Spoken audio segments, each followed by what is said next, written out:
இப்போ நம்ம பார்த்துட்டு இருக்கிறது ஃபுட்டான். டைமென்ஷன் வந்து 6x4, அதாவது 6 பெட்டாக கன்வெர்ட் பண்ணும்போது 4. ஸோ 2 பேர் தாராளமாக படுக்க முடியும். ஸோ சீட் பார்ட் ஒரு பெட், பேக் ரெஸ்ட் ஒரு பெட். இப்போ அது எப்படின்றத நம்ம டெமான்ஸ்ட்ரேட் பண்ணி காட்டிடலாம். இது பாருங்க, ஜஸ்ட் புல் பண்ணுங்க, அவ்வளோதான். ஸ்ட்ரெயின் பண்ண வேண்டிய அவசியமே இல்லை, ஈஸி. இப்போ again you can go back. இது பாருங்க, ஒரு சின்ன ஜெர்க்.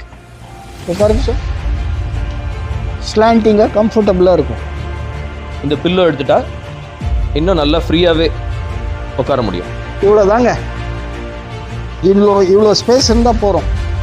ஒரு dining table with 4 chairs use பண்ணிக்க முடியும்.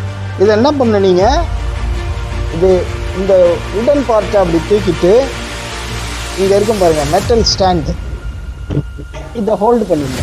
ஸோ இப்படி பண்ணும்போது சைஸ் பார்த்தீங்கன்னா